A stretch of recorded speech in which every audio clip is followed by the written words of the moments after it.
All right, so good evening, everyone, and welcome to Take Charge, the last Take Charge of 2017 here in December. So I'm very excited today. In 2018, this cardiac rehab program is going to be celebrating its 50th anniversary. I always say it's one of the largest, oldest, and best cardiac rehab programs in the world, and today we're going to hear why that's the case. We've had a lot of world firsts come through this program over the 50 years, and in the next 50 years, we're going to be doing a lot of really exciting stuff as well. But today is going to be about history. So we're very fortunate to have with us a gentleman by the name of Robin Campbell. So Robin Campbell currently is the Executive Director of Advancement at the Faculty of Kinesiology and Physical Education at the University of Toronto. That's what he's doing now. He's raising money at U of T. He was also the administrative director of our program from 1968 up until 1999. He was also the guy who hired me. So this is the gentleman that you can all blame for having me here. So Robin's going to talk to us today about a history of the program over almost 33 years, 32 years, in and around there. Robin, come on up.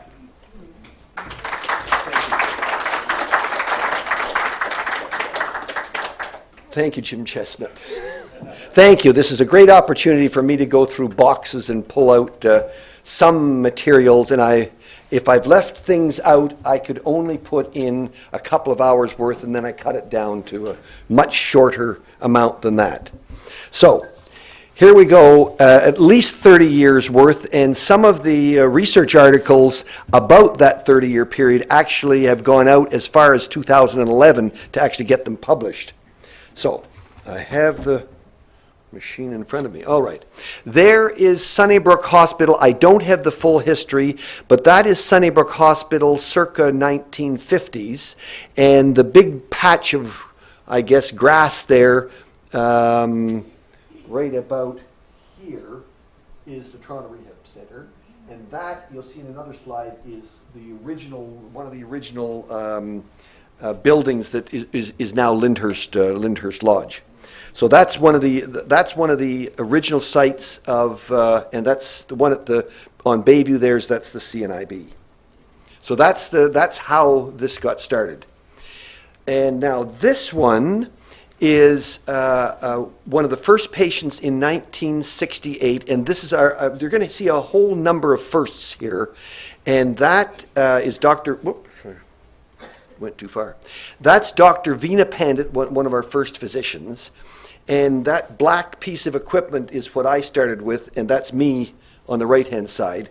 And I'm going to read you a little bit from an article that Dr. Kavanaugh wrote in 2000. He wrote this one in 2011. He said, "My association with Dr. Roy Shepherd, who was a professor at the University of Toronto, began in 1968 when he took the position of the medical director. And he wanted to have a program for cardiac patients that was both safe and effective, and felt that he could not do so without having some scientific evidence behind it. So he decided to go to the university, and he went to Professor Roy Shepherd, who was in the Faculty of Medicine and internationally recognized for his authority in the field. And he agreed to advise Dr. Kavanaugh, and I'll read this little bit. He said, Roy Shepherd decided he would help, and I'll give you some other research articles in here that describe that. But in this article he said, however, just as we were about to close the deal, Roy played his trump card. Roy would provide the testing equipment, and the technicians provided we could bring ourselves to add an ST segment averaging device, a very new piece of equipment that was only available in the United States and was not for anything to do with cardiac. It was a chemical engineering piece of equipment for the princely sum of $10,000. And if you think back to 1968, a piece of equipment like that today would probably be $150,000. He checked around with cardiologists in the area, and they found that no other institution had such an advanced piece of equipment. To operate this equipment, Roy provided us with the chief technician, Salah Qureshi, who's in another slide, and a graduate student, Robin Campbell, both of whom eventually joined the full-time staff at the TRC. So that piece of equipment, you've all seen what a normal electrocardiogram looks like, and that where you can see where it says the ST segment, that was up until 1968, that piece of the electrocardiogram had to be measured manually on an electrocardiogram after the person had finished doing whatever they were doing. So if they did a step test or walking or something, they would then finish what they were doing, and somebody would measure the ST segment and say, you know, that person should have stopped a while back. That ST segment's now very depressed, so it drops down. Well, we were the first that we know of in Canada to actually measure that on the machine, and my job as the technician at the time was to see what it looked like on the machine, write that down on the piece of paper, and that became, and at each stage along the way, and if it was a 10 to 12 minute stress test, then we would have that as we did. We could have stopped the test. So my job was to draw the attention of the physician, say, perhaps you might want to look at this on the screen. So that was our start at measuring ST segment depressions. And this is Sala Qureshi on the right, and Dr. Terry Kavanagh in the middle, and those brown-looking, those brown-looking bags is how we measured the oxygen. We had to roll up the bags and then push them into something at the end, so it was very crude, took a considerable length of time to do. So that was the crude start of the exercise testing labs. And this is interesting, you'll see this throughout the slides. This is the first track that we had out the back, walking around. Why does that do that? Walking around on the grass. Is this timed? I don't know. Walking around on the grass. And so you can see that after a while the grass became muddy and things like that. So, but that was what we started off with in 1968. And of course it was a nice warm summer day in the early evening. So we tried a whole bunch of things. One of the things in 1969, we had a psychologist that said, you know, we think that hypnotherapy would be really great for the patients. And they thoroughly enjoyed it. We did a number of testing on it and found out that with control groups, there really wasn't anything, that great that we could find. So that really didn't work very well. And so the founders of the program were Dr. Terry Kavanagh, myself, and Johanna Kennedy at the time, and she was the third member of the team that we started off in September of 1968. And there's Joe Kennedy in 1970 taking heart rates of patients. And I was going to show you, you now still use exercise diaries. Where did I put the thing? You now still use exercise diaries. And I asked Rob, how do you know these exercise diaries and what colors they are in? So you each use an exercise diary, and I asked Rob, how did you know what colors to use for these exercise diaries? Because when we started, they were all white. Can you see what it's like having 50 patients coming in? You've all got white diaries, and see how much trouble that would be. So we started that by, so the first two colors were blue and white. And why were they blue and white? Because I wanted the blue ones, and I gave Joe Kennedy the white ones because I came from the University of Toronto. And then probably Leslie may have been next, and I said, well, you know, pick a color. So she picked green, and Gunnell may have been next, and she picked yellow, and then as each supervisor came along, we increased the size of the program.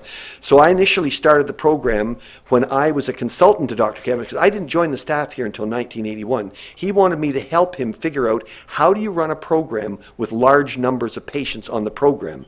How do you administratively, count for so many patients? So that's how we started with the exercise diaries in nice colors, so that the person responsible for them could have their pile of things and they could do their work with them, and that's how we started off with those colors. So that's Joe Kennedy. Oh, we tried yoga. That didn't get too far either. Everybody loved it. It was fine, but it really wasn't what you'd call scientifically of value to us. What we really found was walking, and then sometimes a little more exotic than that, walking and jogging really made the difference. So that's how one of the patients actually designed this T-shirt for us that said Toronto Rehab Center with a Superman with a broken heart, and that was literally designed by a patient. And that became what we used for T-shirts at the center for many years. And it was a little humor to say, we really they really felt that they were kind of brokenhearted. But the major factor was that we found that made the biggest difference to the program was coming into a room with 60 or 80 patients in a room. Most of the cardiac rehab programs in the country started off with one doctor, one patient, one-on-one. And when they came into here and found 60 or 80 patients sitting in the lobby, they said, well, I guess I'm not the only one. And that camaraderie and the questions and answers back and forth really made a significant difference. We even did some research studies on it to show that that did work. So that's where we found that this type of setting with lectures here, with people sitting in the lobby, made the biggest difference. And we helped then in terms of disseminating information literally all across the country. So there you go. There's Lyndhurst, the building at Lyndhurst before it got torn down and built in there, and they're now starting to do a little bit of jogging. That's maybe 1970, 71 in that range. And there's Julie learning with a bullhorn, which Rob has the original bullhorn. He does. And we're teaching to people to go out and buy a proper pair of shoes and that sort of stuff. Again, and you can see there's horseshoes there, horseshoe pits for other patients. But anyway, so that was the very crude start at trying to jog, and that's where we decided we were going to do walking as our main type of exercise. And this is sort of into the early 70s, where lots of patients with the broken hearts were learning how to jog, and that's where Dr. Cavanaugh had started into taking patients and running longer distances, even thinking about the idea of running a marathon. So that's where the long distance group used to meet on Thursday evenings here, and there might be 20 or 30 of them, and they would go out for maybe a two-hour walk jog, and those were individuals that were interested in doing that type of thing. And again, writing research articles to show that not only was it safe, but it was effective. And that's a little bit of humor. That's me, by the way. Yes. I have a staff member that has hair like that, and I said, well, it was nice to have that. But today you probably couldn't get away with using that as your slogan. But anyway, that was again, we were starting off, and many doctors in the early 1970s, many doctors would not even send their patients. They thought it was too dangerous. And one of the things that we had to do is we had to do research papers. We had to put things in the public media. We had to I've got some slides here of showing you various celebrities that helped us. And those days, we had to prove that this program was effective. So there's the first of our medical firsts. These are the 7 patients who made medical history by finishing the Boston Marathon in April 1973. And there they are there with Joe Kennedy in the middle. But that was the first that we knew of in the world where 7 patients were willing to, take a chance. But we were stress testing them all the way along. There really wasn't much of a risk to that we felt. But that was the first 7 that, and that made a big difference. That helped us get referrals. So the program might have had 100 patients on the program at a time, just bounced up to 200 or 300 patients because we were getting some doctors saying, well, I guess if somebody can run a marathon, maybe they won't drop dead. So let's send them a referral or 2. So there they are, and at the time, one of the patients was in the media, and he was able to release a photo to the Boston Globe, and that helped us get some publicity for the program. There are no women. Well, that's another question. That's another question. We weren't getting any referrals from physicians because, oh no, women couldn't do this. Well, you have to go along a little bit further before we showed, yes, not only should they do it, but they are actually, in some instances, at more risk. So this is about maybe mid-1970s. Now, this is Dr. Cavanaugh, and this is the patients, and there might have been the odd woman on the program at that point in time, but still would be very few. And this is the gymnasium in the general rehab building. So we were doing the warm-up in the gym as you would do the warm-up in the gym here. And then we had to do our exercise in the corridors of the general rehab center. in the evenings. Yes, you could be outside in the spring and summer, but in the fall and winter when it got too cold, we had to walk around the corridors, and the classes could only be in the evening because, of course, there were general rehab patients there from 9 to 4, so there couldn't be any daytime classes. So maybe 300 patients a week in that range. So there is Sir Roger Bannister, the one with the cane, and Sir Roger Bannister was the individual who was the first person in the world to break the 4-minute 1 mile record. So he just happened to be in town, and Dr. Kavanagh, because Dr. Kavanagh's background, by the way, other than being a physiatrist, was that he was a track athlete himself and was one of the officials at the 1976 Olympics. So he believed in the idea of walking as the main activity, and it was a while later before we got into resistance exercise. But Sir Roger Bannister was happy to explain all of the things that he'd done all of his life. So that's the lobby of the general rehab department, which again was very serviceable, but it could only be used during the evening. So that would be kind of mid-1970s. So there's the first article, well, one of the first, but it was actually written in 1988. But it was about it was Neil Aldridge, who was at McMaster University, and Neil Aldridge said, you can't judge whether a medical subspecialty is effective with the basis of one test. You need to have one trial of 100 or 1,000 patients, and this particular paper that he wrote included 4,347 patients across the world. He brought together what's called a meta-analysis of pulling together all the research articles that he could find about the effectiveness of cardiac rehabilitation, and that was one of the ways that we could continue to say, yes, this is effective. But remember, we were back in the mid-1970s doing this research with one trial at a time. This didn't get written in the Journal of the American Medical Association until 1988. So that's how long it takes for a medical subspecialty to be accepted by the population. Well, in the mid-1970s, we did all kinds of things. Back out there, by the way, we used to have gardens and things like that, and we used to do work assessments and test patients that needed to do what they do. We did everything from playing a bugle, dancing, chopping wood, portaging a canoe, and took it all back in Dr. Kavanagh's book to how many minutes you could walk. So if you could walk a mile in 15 minutes, you could do these types of exercises. If you did 3 miles in 45 minutes, you could do these kinds of activities. So we were doing all the assessments, and I was involved in doing some of those. And there's the one, that's actually one of my students at the time, Rob, who was a swimmer as well. And he was a student coming up here. We said, okay, we'll start with him first. That's a Kafarni meter that came from a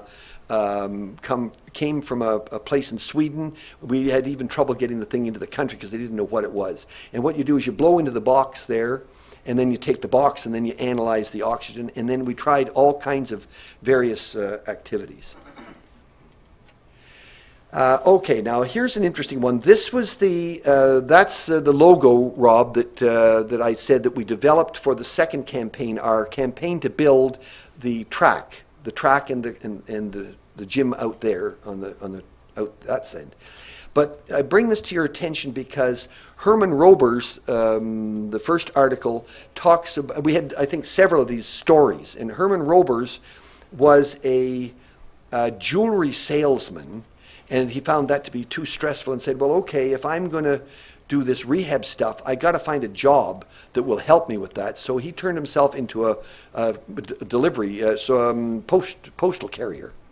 So he had his route and things like that, and it bothered the post office because he, of course, did the route too fast. But anyway, he felt that over the years, he felt that this was very important that he change his lifestyle. Now, the picture there is a buck coral, and there's your next medical first for the Toronto Rehab Centre, because buck coral is the first individual that had a heart attack that was ever able to get back in the captain's seat on an Air Canada plane. If you'd had a bypass surgery, you can be back in your captain's status within 1 year. If you had a heart attack, you were banned being in the captain's seat. So he just kept persisting. He took he went to Transport Canada. He said, give me as many stress tests as you want. He ran several marathons. He said, you tell me what you want. I want back in that cockpit, because it's that important for us to be able to tell people that just because you've had a heart attack doesn't mean that you can't do things. So he actually ended up back in the cockpit, and I think he got his captain status in 1984, and I think he was there for about 5 years before he retired. And he did that to make the point. If you've had a heart attack, it doesn't mean that you have to sit back and retire. So he wasn't going to take that. So that's Buck Coral. And we had I think we had 4 patients that we focused on in that one. We're getting to the women. We'll get there yet.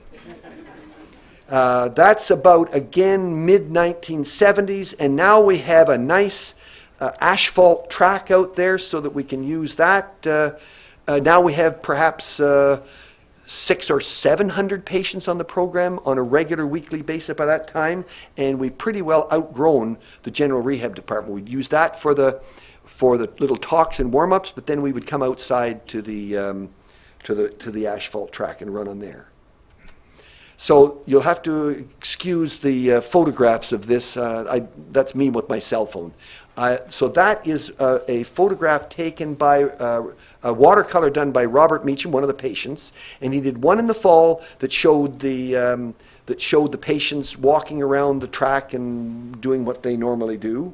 And then this is one in the winter, and by the late 1970s, again, the program's so big now, more like 800 patients a week. And with day classes, we could not do that in the general rehab department.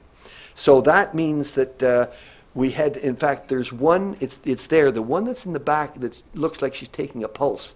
We bought the staff black snowmobile suits so we could tell the staff from everybody else in the white snow. And so the patients didn't mind. They were walking, they were quite warm, but the staff weren't so happy because they were out there for 2 hours without their gloves on a lot of the times, having to take pulses and things like that, because that's the way we had to do it. That's the only space we had was outside. And in general, the patients didn't really mind, and they were quite hardy. There wasn't a problem. And by that time, we had women on the program. And there's Gord Wood, who was in charge of maintenance at the time, and he'd be out there with great glee, making sure he plowed the track so it would be ready for every class. I have no idea who the guy on the front of the tractor is and what he's doing there. And there's a couple of the patients that were training for the marathon. They'd be out there as well, and you can see that particular day there's probably, I don't know, probably at least 18 inches of snow there. So, but they plowed the track maybe even twice a day if they needed to get it ready for the thing. So you can see at this point in time we do need a new building. We need some place where we can expand the program. In fact, in about 1978, I'd say, we had what was called an 8-week group. We brought as many of the patients that wanted to come back every 8 weeks, and Dr. Kavanagh would give them a talk. And we set up 200 chairs in the gym in the general rehab department. And I went to Dr. Kavanagh at one point in time. I said, you can't keep these people here. There's too many of them. You know, we're going to have to literally discharge them. They just kept coming, and we just couldn't accommodate them with everything else we were doing. So this is the artist's impression in about 1978. This is what the architect came up with as a rendering to solve the problem. He would build a nice little 2-story building there, and he would put an artificial dome, which had never been heard of. You might even call that a first. We'd never heard of anybody putting domes are usually big, but nobody had ever built a donut before. And how would you even heat the thing or even keep it up? So that would be about 1978 when we had to discharge these patients. And the sign that you see as you're coming there, I'm pleased to still see it. It's called Marina Lodge Cardiac Rehabilitation Center.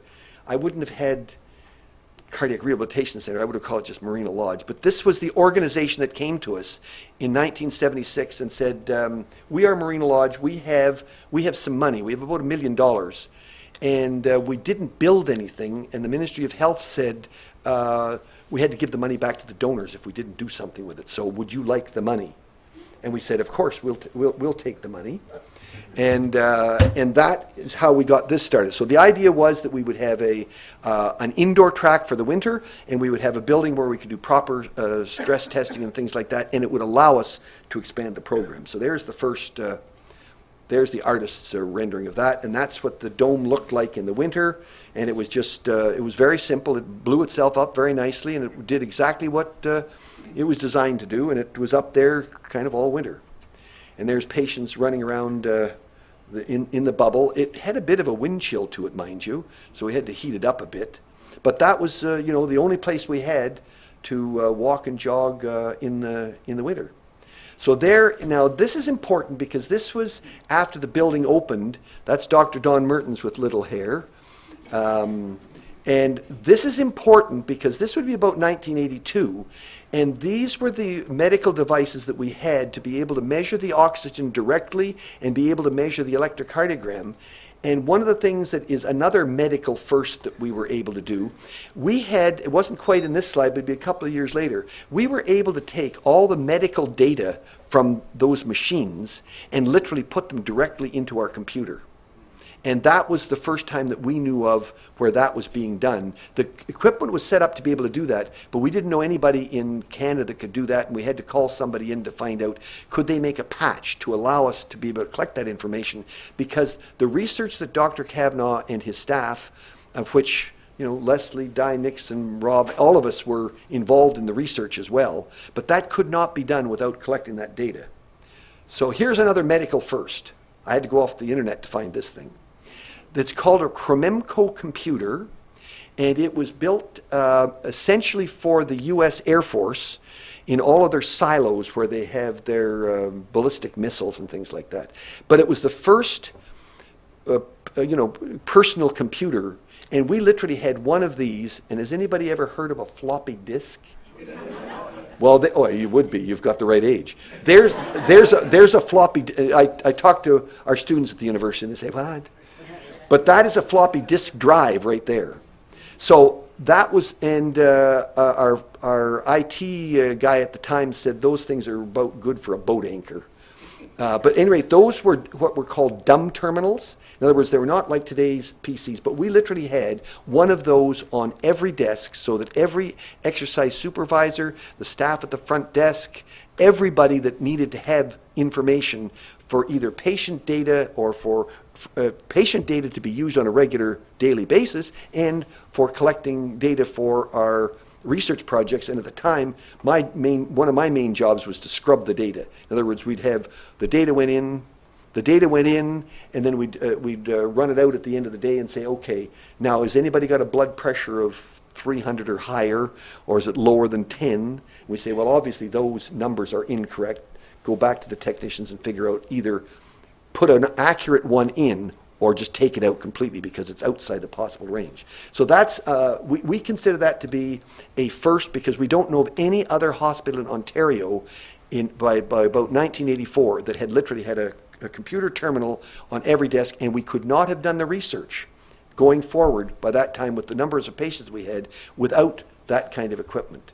And you know, nobody else was doing that. They had like one computer terminal and did all the data in. We didn't even have to input a lot of that data because it was hooked up to the sensor medics equipment, and that did it.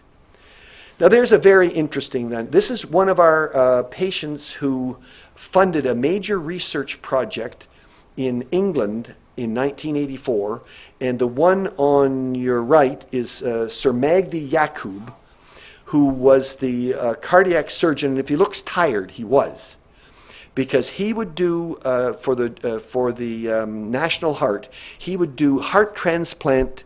He would do heart transplant surgery Monday to Thursday for all the patients that came through the National Heart System in England. And he had Friday and Saturday. He couldn't operate on Sunday, but he had Friday and Saturday. He could operate on anybody he wanted to. He could charge them. So he had them coming in from all over the world, from Saudi Arabia, and so he would do heart transplants. So early in 1984, he phoned Dr. Cadwell and he said, I got a serious problem. All of these patients are living about maximum 3 months. He said, we're trying to do what we can to get them to live longer, but they just aren't making it. It's the anti-rejection drugs that are getting them. And so in 1984, a life-saving drug called cyclosporin came along, and that was the drug, I believe it's still used mostly today.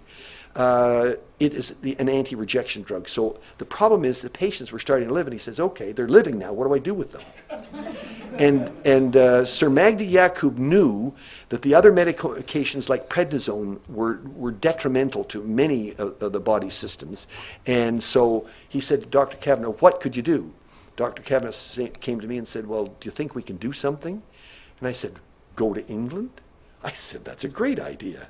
So we ran a cardiac rehab program from here in just north of London on a regular weekly basis, and they had the same color of exercise diaries, and they came in a diplomatic pouch every Monday, and we could call the patients. And there's one I remember, I called him either at 12:30 or 5:30 because he'd be there at 12:30, so that's like 5:30, and then he'd go off to the pub.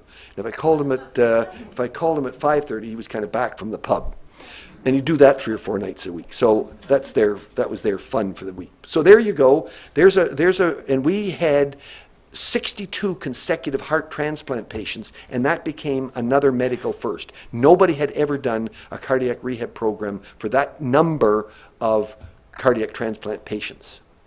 And so there was a whole number of those that we studied, and we had some women on that program as well. And there is, during the 1985 Boston Marathon, and that's Dr. Kavanagh on the left, and that's Brian Price on the right. And Brian Price is running the Boston Marathon 15 months after his transplant, and the guy in behind there that's kind of looking a little sad is me. And I was saying to myself, my job is to keep up with the guy who had a transplant.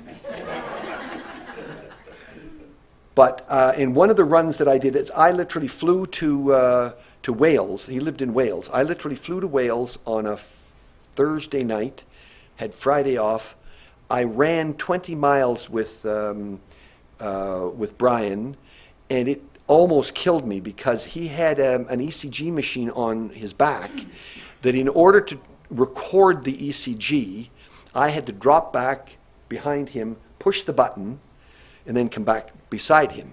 And I had to do that about every 5 minutes or something like that for the whole 20-mile run. So that was the training we did for him for a whole year. And he said he wanted to do that to prove that a transplant patient, one, could live, and two, could do something. So there's, and I've got time, I will give you one other little story here. We took, again, one of the patient's daughters who was in the media. We took her to Boston with us, and that's the three of us going over the finish line. And it was literally picked up in pretty well every paper around the world. And the interesting thing to that was the China Daily, and there's Indonesian Times, and there's various other publications.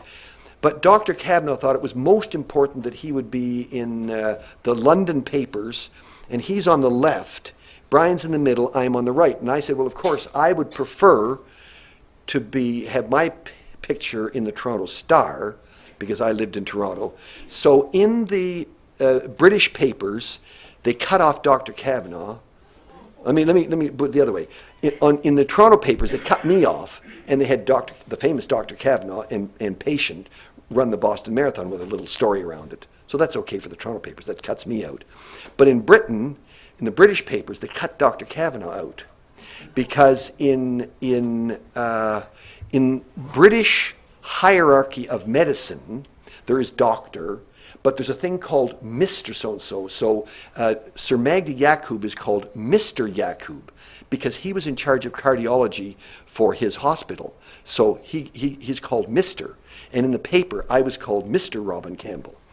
So they figured, okay, cut out the doctor. That's only just your average doctor, and we'll count the Mr. in. So that's the story around that one. And then Robin. Yes. I think you said Brian is still. Well, wait a minute. You got to wait for the next. You got to wait 2 slides. All right. So this is this again is an article that was written by us that appeared in 1986 in the Journal of Cardiopulmonary Rehabilitation, and that again is and that's 1 year after this event. The faster you can get it into print, the better. But this again shows there's hope for cardiac transplant patients as well. There's no reason why they shouldn't be able to have a normal lifestyle. So there's Brian, 15 months after his transplant, and he jogged the full 26 miles, 260 yards. Now, it says Brian is still living in Wales and exercises 4 days a week. Well, he doesn't quite exercise 4 days a week, but I called him about 3 weeks ago just to make sure he was alive and well, which he is. That's 32 years after his heart transplant. And he may be one of the few heart transplant patients from the Harefield Hospital group of that time that's still alive. Because he is 75-ish. Hold on, he was 45, so that would make him 77. Yes. I think, Robin, in January he's celebrating 34 years post-op. Yes. He might be the longest living heart transplant in history. He thinks he is now. He may well be. One just was 33, just passed away. The problem that we have is for all those ones back in the 1980s, many of them were still on prednisone, and prednisone does all kinds of trouble over decades to other bodily functions. So there's Brian Price. He is alive and well. And there is a paper that we produced again, and that paper wasn't published until January of 2003. That was on. It was on 36 heart transplant patients, of which 12 years later, 23 of them were still alive, which was a 63% rate at that time. And they felt that with their age, that many of them would have died of natural causes anyway, because many of them were in their 50s and 60s at that time, 12 years later. So that just again showed what the value of this is. But again, you've got to remember, these papers aren't written for so many years later that you've got to do a lot in the middle there. Could you go back one picture Yes. and tell us where the cut is for replacing the heart? Because I don't see it.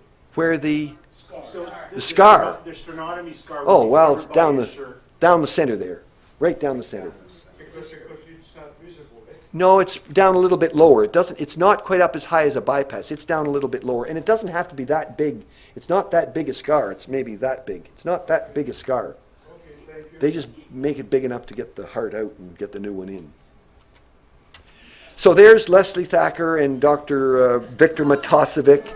That again is the kind of the late 1980s and things like that. They're doing all kinds of other research. This was on bus drivers and finding out any number of things with electrocardiograms and how well they do.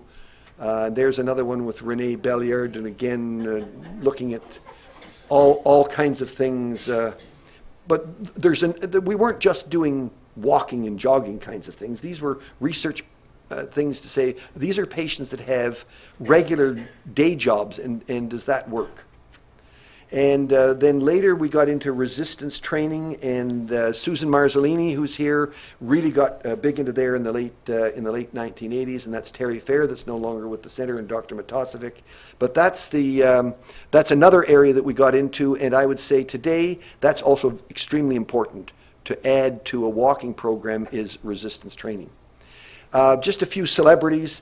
That is the former Governor General Roland Michener. In 1985, we started raising money. We knew we needed another building, so we started raising money. And so the former Governor General helped us in what was an event called the Downtown Corporate Run.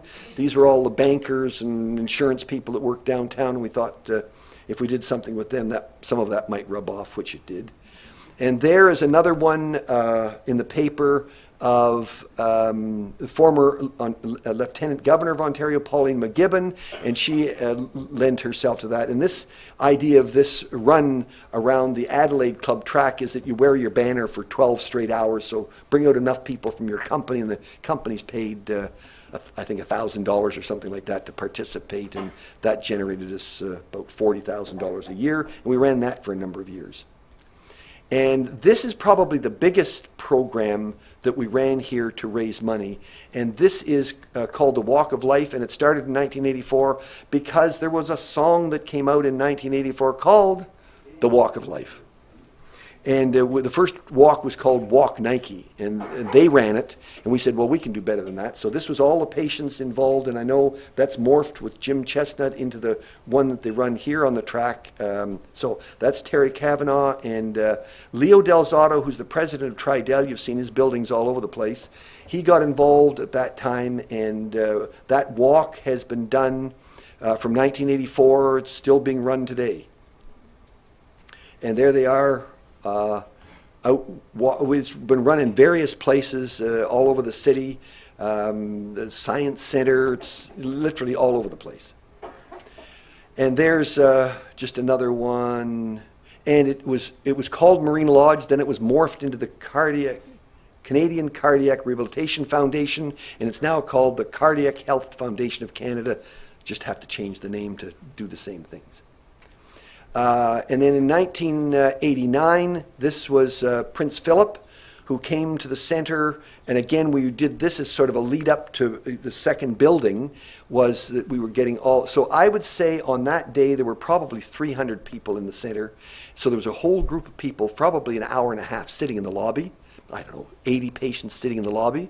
Then there was another group of patients in the gym, and they were doing a walking and jogging, probably an hour, waiting for him to come, because he was just going to poke his head in the door and say, hi, folks. Then this is the telemetry room in the bubble outside. And again, there was probably another 100 patients just walking and jogging around the bubble for an hour while they were waiting for him. And he just came in and wafted in and out in about 40 minutes. And they had a reception. Oh, there's another probably 100 people sitting in this room while all this other's going. And he came out and gave out some certificates to some people. So that was, he's asking questions about it. And we picked Prince Philip because of all the royals, you have to have someone that can travel on their own without going through Ottawa and going out through official protocols. And he was the one of two only royals that at the time was allowed to travel on his own. So, and this is the architect's rendering of this building that you're in now, and that's with the outdoor track and the indoor track attached to the building. And again, there were probably well over 1,000 patients a week on the program when this rendering was done. And that was to say, okay, we need more space again. We're growing. We did more fundraising kinds of things. We had a ski day. We even had a Monte Carlo night at Casa Loma events. More walk of life stuff. And that's what the cardiac rehab program, which you see today, that's what it looked like when it first opened. So there you go. Three major functions. The Toronto Rehab Centre General Rehab Department was started in 1962, the first building in 1980, and the second building in 1992. And those were all funded. You hear hospitals that have $100 million, $150 million. Most of that money is coming from the Ministry of Health. In the three buildings that we built here, not one dime of capital money came from the Ministry of Health. The first building, the General Rehab building, it was paid for by the March of Dimes. And the two cardiac buildings were paid for, and I can't stress enough that the patients were absolutely essential in developing these programs. The patients were the ones that helped us fund the building. They were volunteers. They helped us in every possible way. This program would not be here if it wasn't for the patients who volunteered for research studies or helped us raise the money or just told us what was best to do. So in this room, in 1991, another first, was the Canadian Association of Cardiac Rehabilitation, which was the professional organization of therapists and exercise supervisors. And it was literally at that table in this room. We had some of the top people from around the country. Bill Defoe from the Ottawa Heart Institute, Fletcher from the University from Manitoba, several others. So there were probably a dozen people sitting around the room, and they said, what should we call this thing, and what are we going to do, and where are we going to go with it? So they provided the professional education for all the cardiac rehab programs across the country. And this is a special one because Dr. John Shaman in black beside Dr. Kavanaugh, Dr. Shaman started his own cardiac rehab program in Breslau, Ontario, which to you and I would be sort of Waterloo area. And that's his team at the 2006 Walk of Life. But he started doing that in the late 1970s, and he did it with his own money. He had a farm that his parents owned, and he developed the track there, and the farmhouse became where he did his testing and things like that. And literally, he wasn't getting any money from the government to run the program. At least here, we were getting operating funding for the program from the Ministry of Health. But he's run that all these years, and he depends on the money that he gets from that Walk of Life. And there are about 25 of them now across the country, and they all do the Walk of Life, and they get to keep the proceeds from their own walk. So there's another article that Dr. Kavanaugh wrote, which talked about cardiac rehabilitation from the program here from 1968 to the new millennium, and I won't take time to sort of go over the details of that one. And another one, this is one that was produced was published in 2002, but this was a study of 12,169 men. I'm sorry, it was only men because we literally couldn't find enough women that met the criteria for the thing. But by this time, there were plenty of women on the program. But this was 12,169 men referred for cardiac rehabilitation, and the follow-up was from 4 to 29 years. And again, you have to take a look at the time frame. This article was produced, this was from probably the early 1970s to 2000, and the paper's not published until 2002. So this is how long it takes for scientific information to get into the public domain. So that's, again, every year there was research studies going on, and they would take years and years until they got published. So here you go, the last slide. Here's Dr. Kavanaugh, the author. So he starts off with a book called Heart Attack, Counterattack. That's 1976. Then 1985, he calls it the Healthy Heart Program, and it's got new chapters in it, some other kinds of things in it, and make sure that every patient gets a copy of the book. And then I believe there were two versions of it. This is the 1998 version, but I think there was an early 1990s version of a thing called Take Heart. So there's Dr. Kavanaugh as an author. And the other thing that we did was, another first, is we decided to have a movie called 26 Miles. Why not call it 26 Miles? And in that time, we decided, well, we should have a premiere of the movie, and we invite all the patients that have ever been on the program. And where would we pick to do that? None other than Roy Thompson Hall. So we literally had, probably not 2,000, but we had about 1,500 patients that evening, and we had somebody come in, a band that Terry Kavanaugh knew, and they actually sang the song on the stage before the movie. So there's 30 years of the program, but you can see some of those research studies literally go out to 2011. So that was the start of that, and so now we've got a new generation of staff here that are going to carry on for the next at least 30 or 40 years. And there's the Dr. Kavanaugh and Joe going off into retirement so that they can. So that's his contribution, and he's alive and well. I had Terry and Joe for dinner at my place about 6 weeks ago. He complains about his aches and pains, mind you, but he's a tad frail, but still alive and well, and just as obnoxious. And Dr. Roy Shepard, that I mentioned at the beginning in 1968, our faculty is now ranked number 6 in the world in kinesiology and physical education. And when I asked our former dean, Yuri Daniel, who was actually on the program too, I mentioned that to him. He was the dean in the 1970s. He laughed at me. He said, "You can't be kidding me. How could that possibly be? We don't have enough professors that do enough that kind of research." So I pulled out the two, and it was based on the year 2015-16, and Roy Shepard with Terry Cavanaugh did a lot of these research studies together. So I pulled the thing off the shelf and said, okay, let's count up Roy Shepard's contributions to cardiac rehab. Into all research. 1, 2, 3, 4, 5, 6, 7, 8, 9, 10, 34 articles he published in 2015-16. And remember, he started with us in 1968. So what age would that make him? So in 2015-16, he's now 92, and he's still writing. I don't know how many he's going to write this year, but he wrote in 15-16, he wrote 34 research papers in referee journals. And today, how does he do that? People call him and say, Roy, could you help me with my paper? And he said, be glad to help you. What do you need to know? And by the way, I put my name on the paper. So there you go. There's 30 years of cardiac rehab with some follow-up.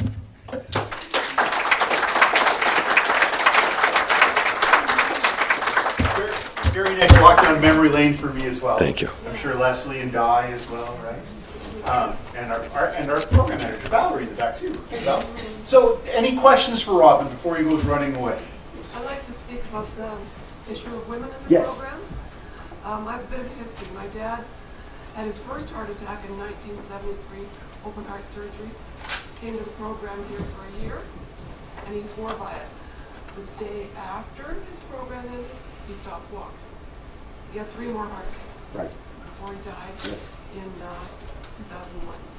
Anyway, I had my heart attack June 11th, 1999, and my cardiologist sent me this program. Rob was my supervisor, and I found out later that my cardiologist had been through the program.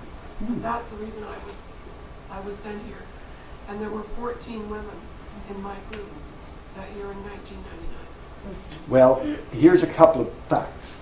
Most of the, because I had to go around every once in a while one of my jobs was if the referrals dropped off a little bit, we had to go down to the hospitals and go and visit the cardiologist and say, could you drum up a little bit more patients for us? We're not quite full.